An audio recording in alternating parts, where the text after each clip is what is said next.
नमस्कार, capital TV में आपका स्वागत है। जिस बात का डर पूरे दुनिया को सता रहा था वो हकीकत में तब्दील हो गया। रूस ने यूक्रेन के ऊपर न सिर्फ चढ़ाई की बल्कि ये समझ लीजिए कि उसको पूरी तरीके से अपने कब्जे में ले लिया है। क्यों हुआ, कैसे हुआ, अमेरिका ने कैसे यूक्रेन के साथ छल किया, नाटो किस तरीके से चुपचाप इस एग्रेशन के ऊपर मुंह ताकती रही, तमाम सवाल कि ये क्या हो रहा है मिलिट्री के हिसाब से, इंटरनेशनल पॉलिटिक्स के हिसाब से और फ्यूचर में आगे क्या होगा, how it is going to be played out, ये सारी बातों को समझने के लिए हमारे साथ स्टूडियो में मौजूद है major general S P Sinha. आपका बहुत बहुत स्वागत है सर। पुतिन ने तो वो कर दिया जो उसके मन में था, ये बाइडेन साहब धमकी ही देते रह गए। देखिए, ऐसा है कि पहले ये पूरे वारदात को मैं समझता हूँ, ये केस है विश्वासहीनता का, नियत का, थ्रेट परसेप्शन का। रूस समझता था, और राइटली सो, कि यदि नाटो और अमेरिका हमारे यूक्रेन को अपने गिरफ्त में पूरी तरह से ले लेते हैं और नाटो का सदस्य बन जाता है यूक्रेन, तो खतरा मेरे द्वार पे आ जाएगा। और नाटो और यूएसए जानते हैं कि यदि रूस यूक्रेन पे अपना गिरफ्त, क्योंकि यूक्रेन तो पुराना हिस्सा था यूएसएसआर का, तो यूक्रेन पे अपना प्रभाव जमा देता है तो खतरा यूरोप के दरवाजे पे आ जाता है। दोनों चाहते थे कि खतरा दूसरे के दरवाजे पर है, मेरे दरवाजे पर ना आए। रूस भी इस बात को समझता था।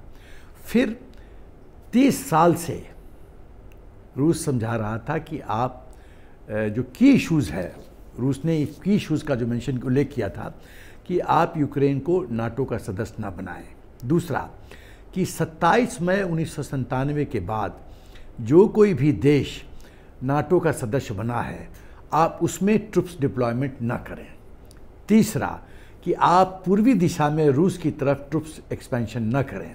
चौथा कि आप यूक्रेन को वेपन और जॉइंट वेपन सप्लाई ना करें, जॉइंट ड्रिल ना करें। पांचवा कि आप मिलिट्री ट्रेनिंग सेंटर्स ना बनाएं।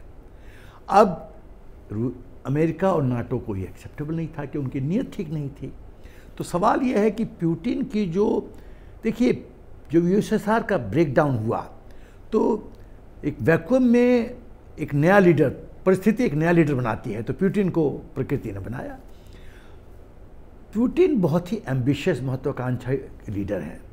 वो अखंड रूस में विश्वास करते हैं और वो चाहते हैं कि यूएसएसआर का जो पुराना ग्लोरी है वापस आए। तो उस ग्लोरी में यूक्रेन एक बहुत महत्वपूर्ण बिंदु है। लेनिन ने भी कहा था कि यूएसएसआर के समय भी कि यूक्रेन जो है वो यूएसएसआर का हेड है। वो इकॉनमी के हिसाब से भी बड़ा इम्पोर्टेंट है और जो जिस तरह के रिसोर्सेज हैं वो दुनिया भर में उसका अपना एक मुकाम है। मैं, आप रिसोर्सेज की बात की तो बहुत ब्रीफ में, क्योंकि बहुत लंबा लिस्ट है मेरे पास। आप मिनरल्स, इंडस्ट्रियलाइजेशन और एग्रीकल्चर, फूड, मैं कुछ एग्जांपल दूंगा। Titanium reserves second in Europe, 10th in world. Magnesium second in world. Iron ore reserve second largest in world. Mercury third in Europe. Total value of natural reserve 4th in the world. Coal 7th in the world. Industrialisation की बात करें, iron third largest exporter. Clay export 4th in the world. Turbine for nuclear plants 4th largest in the world. Rocket launcher 4th largest in the world. आप यदि agriculture products की बात करें, arable land 1st in Europe. Black soil 3rd in world. Sunflower oil 1st in world. Chicken eggs 9th in the world. तो आप देखिए कि मतलब फर्स्ट 10 में क्रूशल क्षेत्र में, और बहुत सारा यूरेनियम भी है। यूरेनियम भी है, बहुत सारा यूरेनियम भी है वहाँ पे। करेक्ट। तो अब ये जो यूक्रेन के साथ धोखा हो गया, उसकी वजह क्या?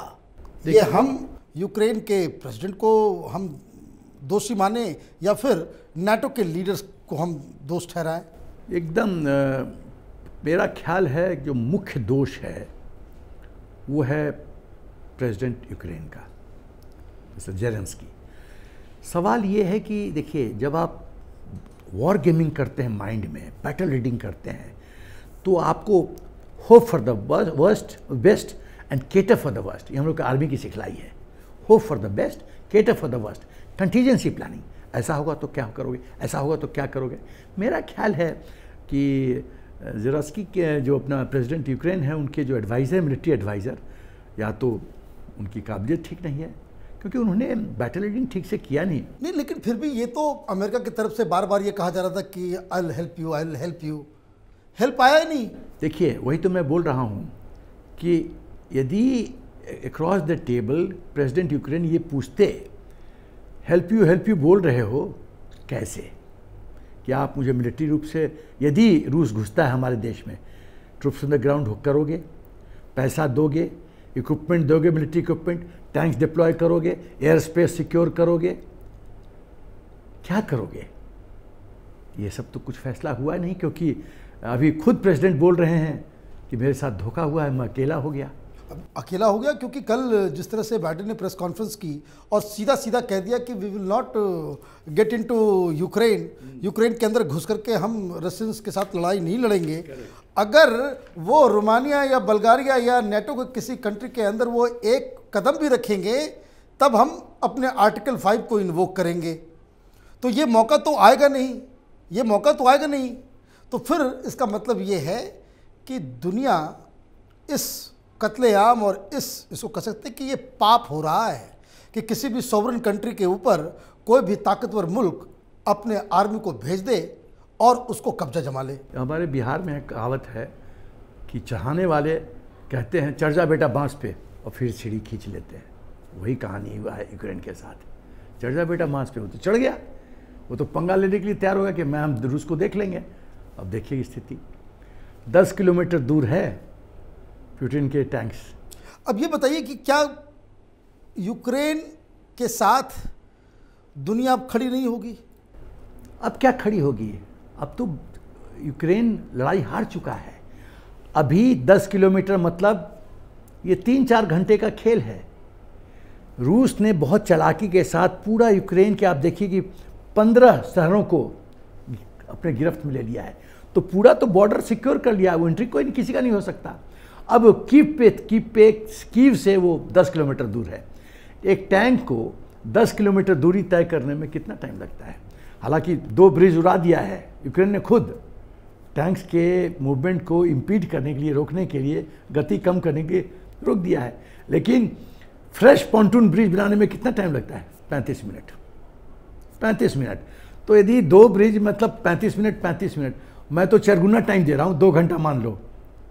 2 घंटा में ब्रिज तैयार हो जाएगा। मैंने खुद अपने आंखों से पुणे में देखा है, 35 मिनट में ब्रिज लेइंग होती है और टैंक जाता है। अब ये बताइए, जो तमाम मुल्क, चाहे वो कनाडा हो, यूएस हो, चाहे यूके हो, ऑस्ट्रेलिया हो, जापान हो, तमाम ये जो पेपर टाइगर्स जितने हैं, ये लोग इकोनॉमिक सैंक्शंस की बात करें, क्या फ़र्क पड़ने वाला?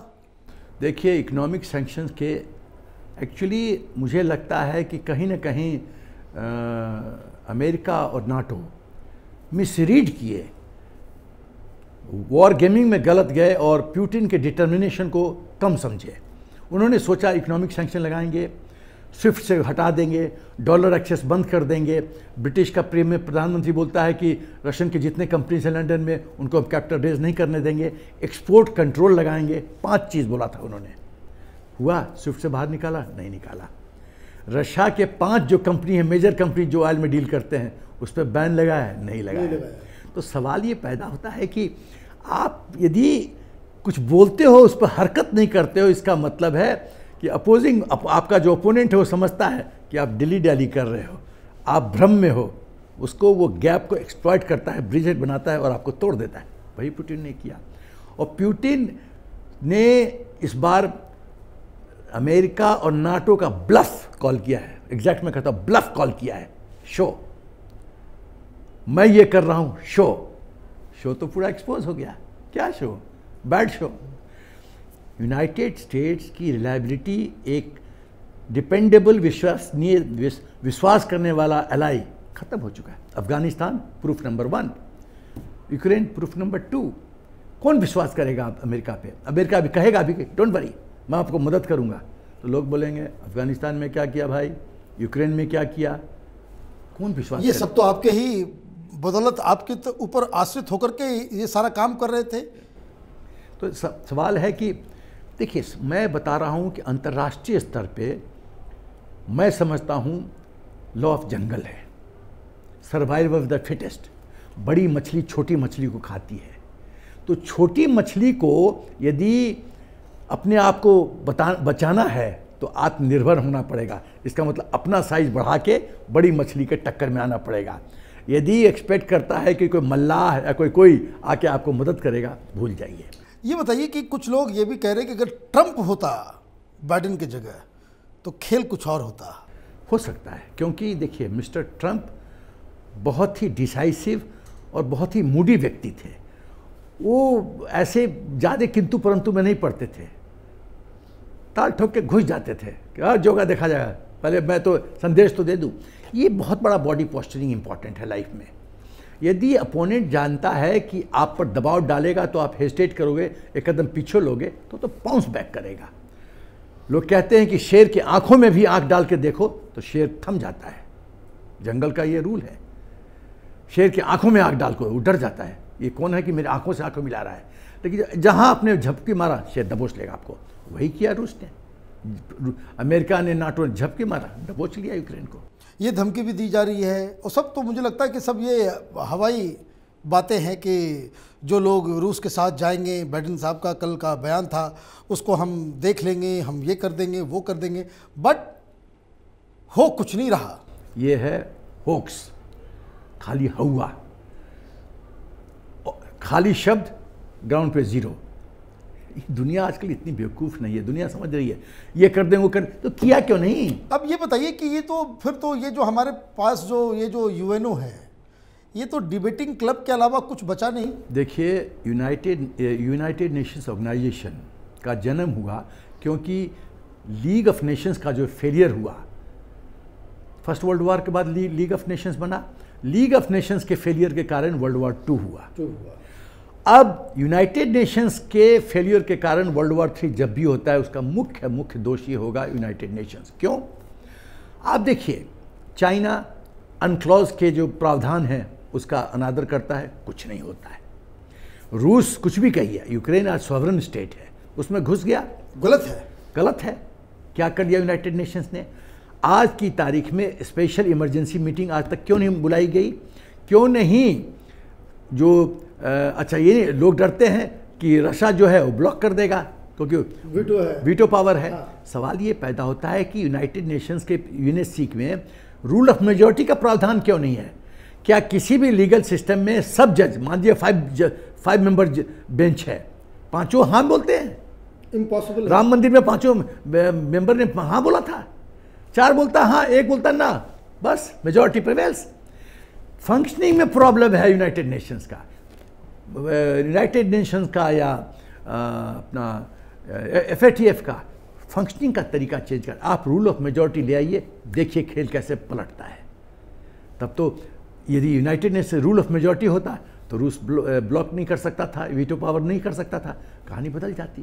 लेकिन रूस जानता है तुमको जितना उछलना उछो, पहुंचोगे तो टेबल पे ना, वहाँ ब्लॉक कर देंगे। अब ये बताइए कि अब पुतिन का क्या स्ट्रेटजी दिख रहा है? देखिए पुतिन का एक है immediate aim, medium term aim, long term aim. Immediate aim ये था कि यूक्रेन को नाटो के सदस्यता से रोको, अमेरिका और नाटो का जो ईस्टवर्ड मूवमेंट है ट्रुप्स का वो रोको, ट्रुप्स डिप्लॉयमेंट रोको, इक्विपमेंट डिप्लॉयमेंट रोको, मिलिट्री से ट्रेनिंग सेंटर्स ये सब रोको, जॉइंट ड्रिल रोको। वो उसने पा लिया। अब उसका एम ये है सेकेंड फेज में कि अब जो कि अभी तो उसने आज अनाउंस किया है और प्रेसिडेंट यूक्रेन ने भी बात किया है मिस्टर पुतिन से, और शांति वार्तालाप के लिए दोनों तैयार हैं। उसमें क्या होगा, और उसने कहा कि आप हथियार हैंडओवर करो और उसके बाद आ जाओ बातचीत करने के लिए। लेकिन यदि मैं प्रेसिडेंट यूक्रेन होता मैं बोलता कि वाई हथियार में क्यों हैंडओवर करूं, सीज फायर, आपकी तरफ से फायर नहीं होगा, मेरी तरफ फायर नहीं होगा, बातचीत करते हैं, अल्टरनेटिव तो रखना पड़ेगा ना। खैर, तो मुझे लगता है कि रशिया का अप्रोच, पुतिन का अप्रोच होगा कि वो यूक्रेन में पहले तो प्रेसिडेंट को हटाओ, उसके बाद प्रो रशियन प्रेसिडेंट इंस्टॉल करो, फिर प्रेसिडेंट के जितने टीम हैं उनको लिक्विडेट करो, फिर पूरी तरह से सिक्योर कर लो बॉर्डर यूक्रेन का कि नाटो घुस नहीं पाए उसमें, रिमोट कंट्रोल से यूक्रेन को कंट्रोल करते रहो और फाइनली उसको धीरे धीरे अपने में निगल जाओ। ये होगा पुतिन का स्ट्रेटजी। तो वापस जो ग्रेटर रशिया, अखंड रशिया का जो है वो एम पूरा करो। और वही नहीं, ये यूक्रेन तक पुतिन नहीं रुकेगा, ये बेलारूस में भी जाएगा। हाँ, ये जो 14 देश टूटे, ये सबको एक एक करके धीरे धीरे धीरे वापस ले आएगा।